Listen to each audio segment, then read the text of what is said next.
What's up, guys? Today we're going to be talking about a interesting firearm. Today we're going to be going over the Smith & Wesson FPC. Now, the folding carbine is a very controversial gun, which we'll definitely get into here in a little bit, but I think it's a little cooler than most people give it credit for, and we're going to talk about some of the pros and some of the cons today of this super weird firearm. That is covered in frog seaweed. In the chamber and everything. Now, before we do that though, I do want to thank my patron supporters. Thank you guys very much. It's because of you guys we have cool guns and ammo and stuff and do reviews on the channel. So if you like the reviews, just please think about going down there and joining the patron squad. Also in that description is a link to a local shelter in Ames, Iowa. It's the YSS. Those kids could really use your help, so please go down there and donate to those kids. And finally, I do want to thank Smith & Wesson for sending this gun full review. Although it certainly doesn't guarantee a positive review, we are going to talk about the good and the bad of this firearm. Now let's talk about the first thing and the pretty obvious elephant in the room. It folds. Now the folding carbine is an interesting design, and the idea behind it is to get a smaller package for a 16-inch barreled rifle. Now I think that's a direct response to the pistol brace issues that we've been having. You can't have short, small pistols anymore, so they needed to figure out a new way to make these small and compact so you could have them with you in case you needed them, and you can make it large in a hurry.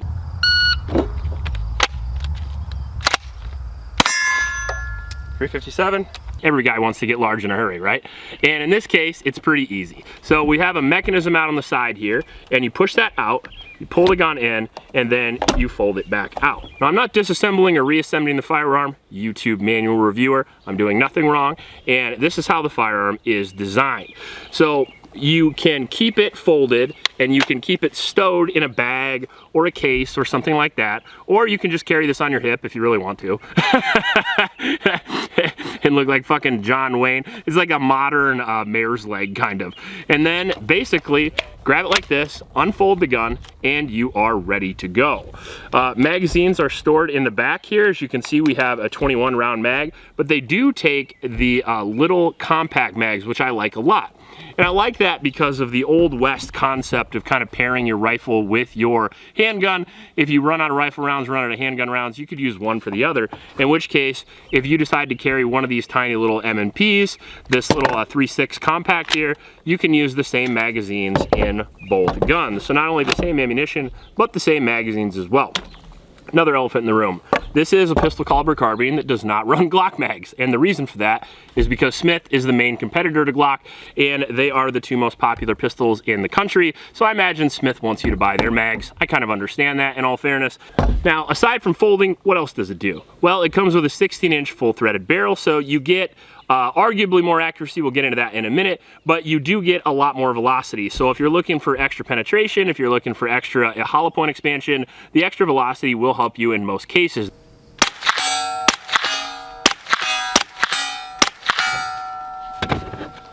Now this is a blowback operated pistol caliber carbine, so you won't see any gas system there if you were wondering. Back to the folding mechanism. The folding mechanism works pretty well. It's easy because you come off fire control, you push it out, and it folds, and then it folds back. So you don't need to use the lever to fold it out, which is nice. You can grab the gun and whip it out all cool, or you can engage the gun one-handed if you need to.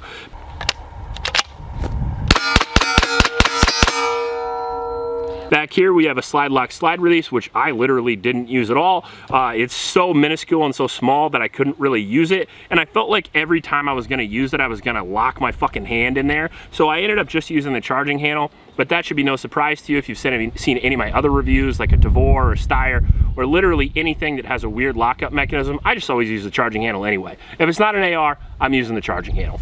It's just easy to remember, and it's a big freaking lever that's easy to grab. So why mess with something small when you got something big?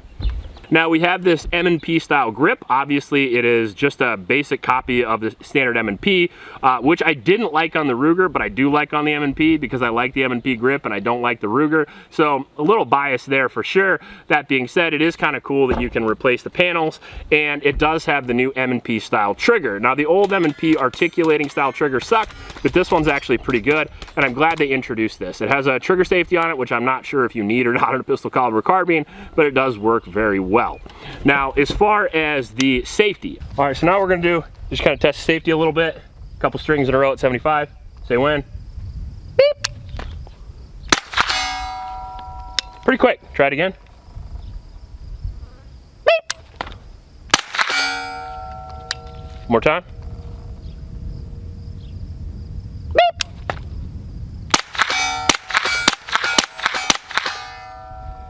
I would say it works. I mean, I'm not the biggest fan of the crossbolt, but you can't do it much better than that. It is very useful and very reminiscent of like a Remington 870. It is serrated and it is very tactile and very audible. I just don't like crossbolt safeties that much. The magazine changes are super easy. And sometimes with a grip-fed PCC, that can sometimes be an issue, right? With bullpups, with grip-fed guns, sometimes it's hard to get off the gun and do a reload, but for some reason with this gun, it was a little bit easier for me, and then I rack the charging handle and I get back on the gun.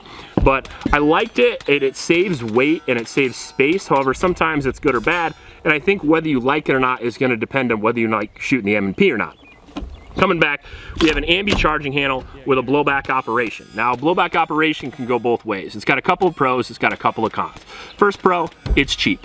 Second pro, it's durable. Third pro, it's reliable, right? Blowback is arguably the most reliable process.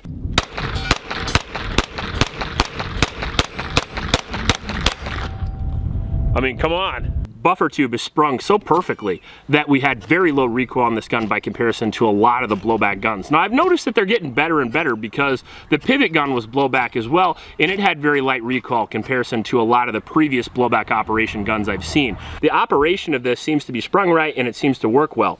Because that leads into our another thing of which we shot 1,000 rounds of varying ammunition through it, and it was 100% reliable. So this is kind of a weird insert because we're actually starting to do a different style of video. You guys love the Echelon so much that I had the Smith Wesson already done through 1,000 rounds, and it did achieve 1,000 rounds of reliability testing with no problems. However, we decided to do the adverse conditions test after we'd already filmed the video, and then we planned on inserting some of the footage in there. However, a lot of things happened during the adverse conditions that I kind of want to talk about right here, and we're just going to insert this clip into the reliability portion.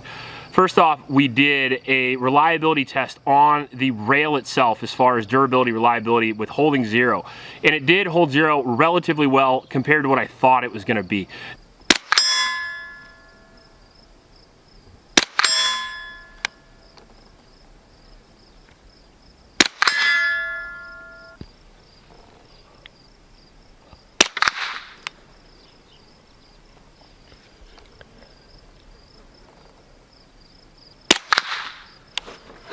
Okay. These are the groups we were able to achieve with Blazer brass. So we have here our first shot, second shot, and I kind of went from there. I'm not sure which in order these were. I saw these two hit here. At 50 yards, we appear to have about an 1.5 inch group. So that's about 3 inches, 3 MOA. Roughly 3 to 4 MOA, I guess, shooting under best conditions. Probably leads to about 5 MOA in all practicality. Still pretty good for a PCC. I'm gonna get this zeroed completely right here, and then what we're gonna do is we're gonna do a series of drop tests. And the reason why we're gonna do that is because the rail that the M&P uses on the front of the gun is polymer, and that is also the spot you use to mount the red dot. So I wanna see if you drop it a couple times, if it holds zero, and if not, it sucks. Yep.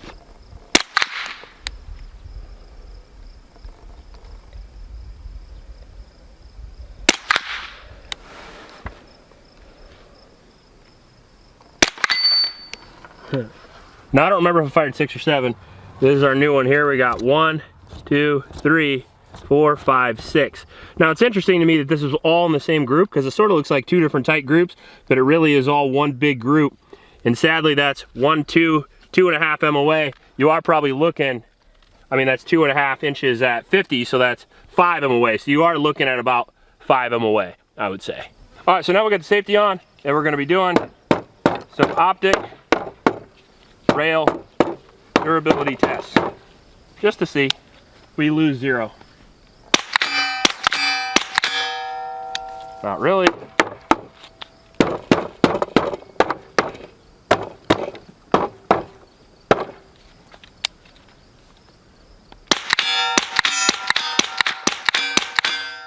Not yet. Well, broke all the rail panels off, which is kind of what I expected.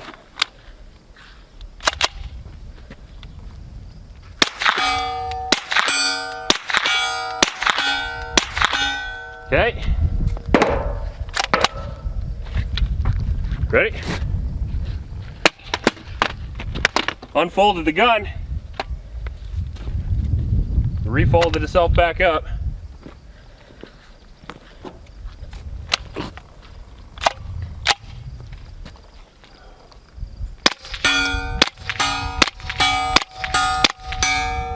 Well, probably lost a little accuracy, but not a lot. I mean, 75 yards are still making hits, so we are clear, and we're gonna do what you definitely shouldn't do at home if you want your gun to still work. All right, now dropping this close, we have the chamber exposed here. So this is not a good thing to do unless you're dumb.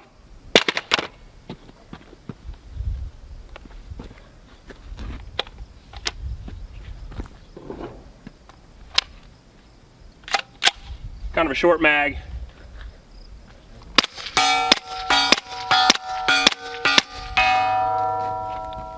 That's pretty good. I'm impressed. I am too. You got a Japanese beetle on your ear pro.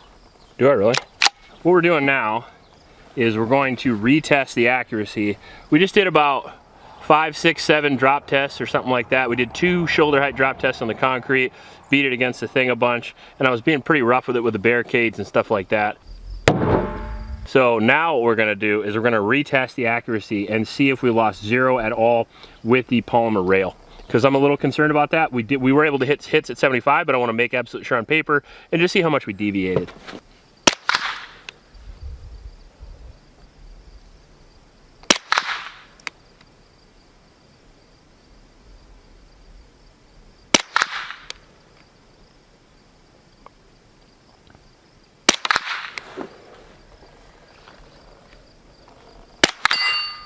Well, we hit the exact same place on our steel plate we did last time.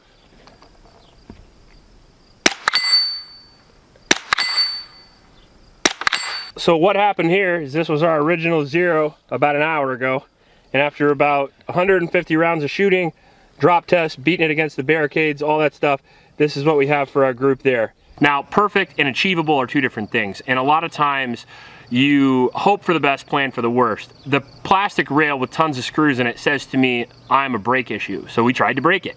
And when we did lose 0, about 4 inches in point of impact shift. But compared to 2 drop tests, beating against barrels and barricades literally for an hour, that's pretty good in comparison to what I thought it was gonna be. I thought it was gonna completely 0. As a matter of fact, I told my wife we were gonna break the rail.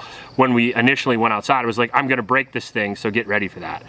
The second thing that we did was we tested the barrel lockup mechanism on the Foldy mechanism. We're gonna test and see if we can break this locking mechanism.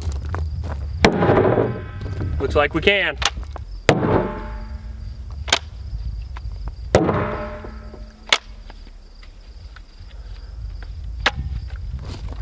And that I did see a degree of durability that I wasn't happy with. We were able to force it open multiple times, and I do feel like that is a bit of an issue. Not hitting the button and forcing it open was a bit of an issue. However, it didn't seem to be an issue in overall reliability because we still shot hundreds of rounds after we were able to force it open, and it had no accuracy issues or no reliability issues. The folding mechanism worked very well under pressure. It worked very well by comparison to all the other folding mechanisms we tried, the Keltec, the Pivot, things like that. The Smith is by far the best. It's the most intuitive, and it is the fastest. The second thing that we tested with the adverse conditions test is obviously going to be, or the third thing, whatever one I'm on now, is obviously going to be the frog shit test, which is hilarious, but it is in fact mud mixed with frog shit, mixed with sand, mixed with dirty pond water. And it's a good representation of what might happen to you if you drop a gun in a pond, because we do.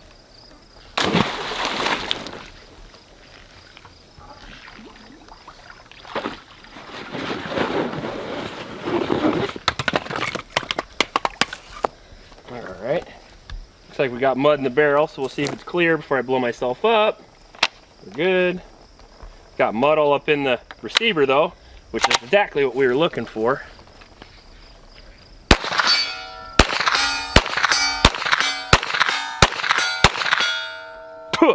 Frog shit tastes sweet today.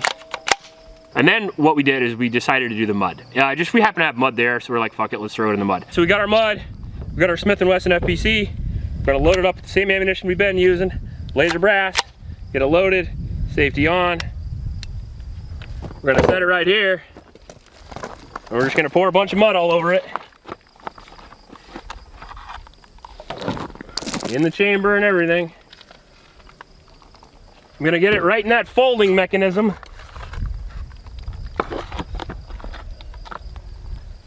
There we go.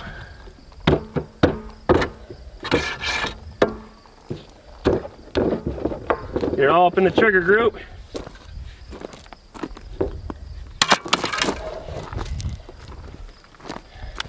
Great. And that's it. That's kind of what I figured. Won't eject out of the chamber with all that mud. You can't even force it in there because of the control set. It's due to this slide release right here. The slide release is stuck up because the mud got in it and it won't let it strip the round off. There we go. Close.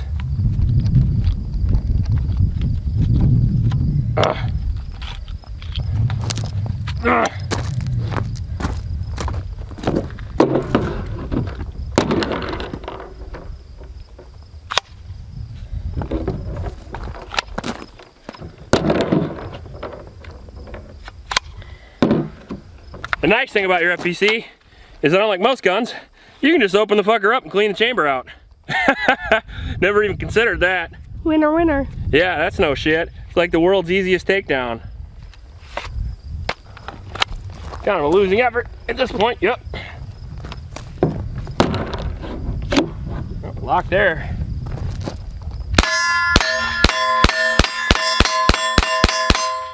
Hey! Open up a chamber, clear it out with your finger, and there you go. The other awesome thing is the folding mechanism allows it to be cleaned easier as well.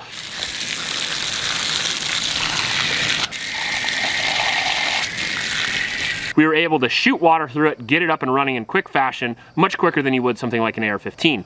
So the folding mechanism causes some problems, it fixes some problems, and overall it's a very unique design. And finally, one of the things we found out, not in actual reliability testing, but in using the firearm, is that if you do plan to load it and unload it very quickly, we did seem to have an issue where if we were stripping the round off, now I did it about 20 times in a row, but one of those times the round not only didn't come out, but it actually angled itself inside the chamber to the point to where I had to get it out with a pocket knife. So now I'm gonna do a couple make ready drills on the timer. We're gonna flip it open, charge it, and see if we can run it.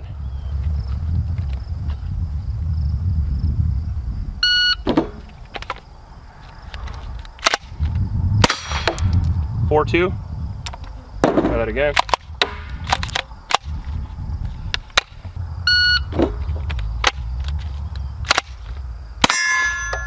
.357.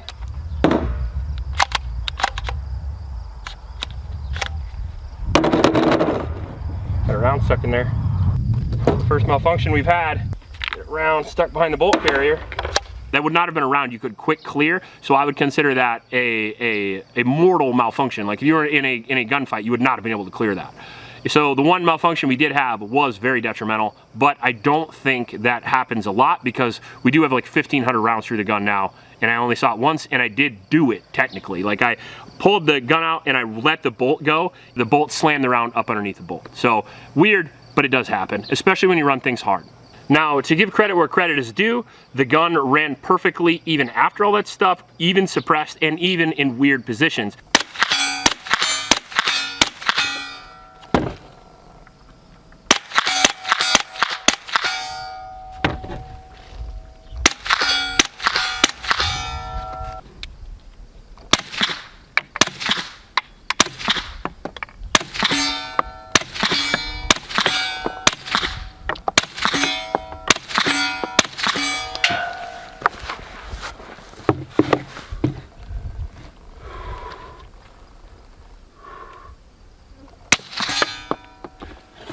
One round. I like to do that because it puts the ejection high and low, and sometimes that can cause some issues, you know, running off the barricade back into the gun, that kind of thing, and past that as well. So as far as like a $600 PCC, I would say that's pretty incredible reliability, especially if you compare it to something like the Kel-Tec Sub 2000, which I've had several of in my life. Now, the Kel-Tec Sub 2000 is a little bit cheaper, don't get me wrong, and it was the original design, so, you know, you have to give it some for that. However, the Smith & Wesson, in my opinion, is so much more reliable, not only in just regular shooting, but I don't think the Kel-Tec would have passed any of these durability tests. There's only one way to find out, and I happen to have a brand new Kel-Tec Sub 2K, so if you guys would like to see us durability test that, let us know in the comment section below. Most of it was Blazer Brass, and we do want to thank Manning & Sons for that as well. They send us a lot of Blazer Brass, and they do support a lot of our 1,000 reviews. We didn't shoot all Blazer Brass, but we shot a lot, so thanks for Manning & Sons for doing that, and we'd really appreciate it if you would support them. Now, we also shot Federal 115 grain, we also shot some of my 147 Hush ammo, and we also shot some Steel Challenge ammunition that is very underpowered, and I wanted to use some high-powered ammo, some low-powered ammo, some high and low bullet weights to see if that changes the way the reliability works in the gun, since it basically works off a standard spring mechanism, and in which case it did not. So I was a little worried because sometimes you get lighter recoil at the expense of a heavier spring. When they use a heavier spring, sometimes lighter ammo doesn't work, in which case the Smith worked great. Now, moving back to something that I didn't really love, and I didn't use that much. Now, on the back here, we do have a magazine holder for two 21 round magazines from Smith & Wesson. They do come with the gun, that's pretty cool. However, first off, I don't like the magazine collars. That's one of the big things I don't like with Smith. What are these? Why is that there? I know that's like a stop so you don't insert the mag too hard, but why don't we just make the base plates taller? I mean, what is the purpose of that thing? I've always had other than just to get in my way, because that way they can do that, and then when you try to shove the mag in, you can't get it in. I hate when I shove something in and it won't go in. The second thing I don't like is how this thing unlocks, because for some reason you have to hit the opposite side for the mag to come out. Now, I know that's basically how they made the spring system work, although that's not intuitive for me to hit the opposite side to get the mag I want, and I kept doing it wrong, and maybe it's because I'm a dumbass, but just something where you have to hit the opposite side didn't really work for me. The second thing is, I do think these should just be friction fit, so if under stress you pull really hard, they would be able to come out in case you forgot to hit the lever, because that's not intuitive either. When's the last time you hit a lever on your stock to release a magazine? And I think under stress, that could be something that wouldn't work very well. So I do believe they should redesign this, and I also believe they should redesign the whole stock. Now, I like the stock, and I like the way it fits. I like this slight taper to the rear, and I like the cheek piece. It feels a lot like a stop mod stock, like from B5 Systems or something, but it is wobbly, and it does feel a little cheap, and I don't like that so much. Although I think part of that is due to the price point that they're trying to hit with this. It's pretty cheap. We'll get to it in a second. But I would consider the stock probably the biggest downside of this, and maybe the plastic rail as well, but it all leads into the fact that it's very, very lightweight and very portable. And the weight on this guy is 5 pounds, but it certainly is going to be very, very light, and it's one of those things that if you did have it in a backpack or something like that, you would not notice. A lot of firepower you can get out of this for a very minimal weight and overall profile. I think another thing I want to talk about is the advantage of its side folding versus top folding. Now, side folding makes the gun a little bulkier on the side, top folding makes the gun a little bulkier on the top. So I'm not really sure how people in the comments on the first shots were saying that top folding is less bulky. It's literally the exact same size. It's just one dimension versus the other.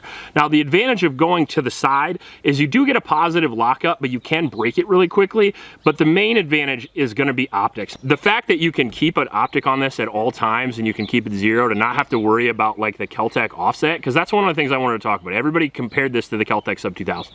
And in a way, it solves the same issue, right? It does the same thing in a similar way. It's definitely a 16-inch PCC that folds, right?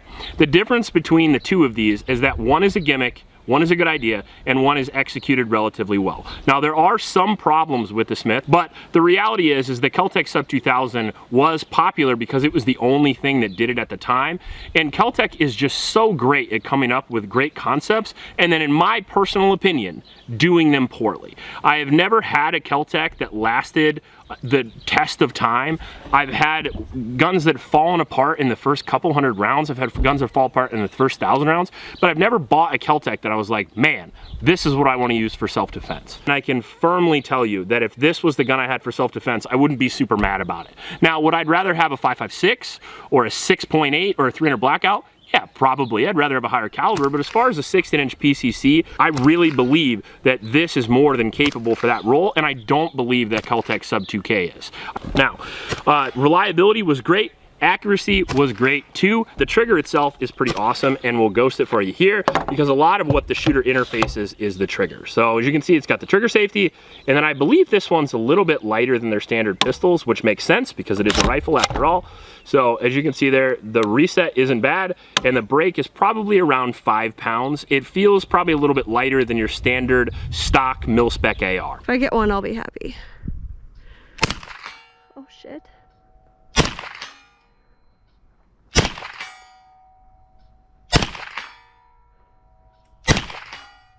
Pistol caliber carbines are always going to be more accurate than a handgun, and the reason for that is just going to be user interface. It's going to be you have more points of contact. When you're on a pistol caliber carbine, you got your hand on the grip, you got your face on the stock, you got the shoulder placement, and you have your hand on the foregrip. So not only is it longer and easier to maintain on target, and you have a cheek weld so you naturally come up to the optic and your head isn't floating all over like a handgun, but those more points of contact ensure better accuracy almost always. I've never seen anyone shoot a handgun better than a rifle. Now, speaking of the misses, another reason why you might want this is because it is complete and full ambi. You actually need to get into a pretty high-end AR most of the times to get a full ambi control, and in which case everything comes out of the box ambi right away, except for the magazine release, which is swappable just like your standard M&P.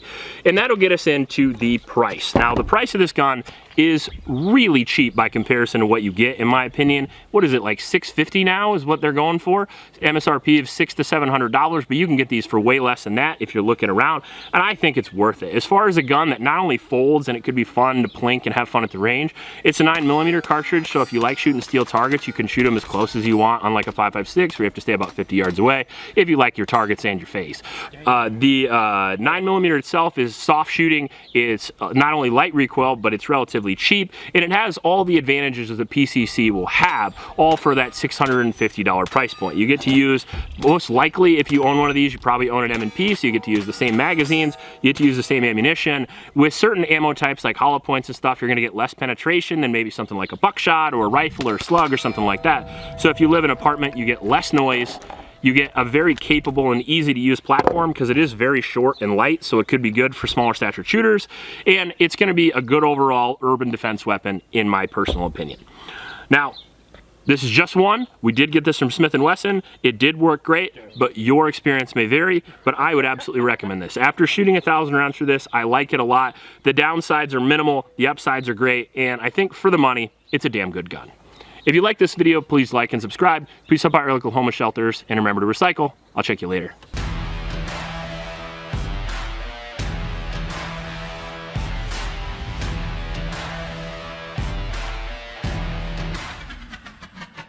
Oliver is a 10-year-old, half Australian Shepherd, half Rat Terrier. Oliver is a very sweet dog most of the time, but sometimes he can be a little murderer, and he really loves to attack his dad and his brother and sister every once in a while. But he is a very sweet dog most of the time.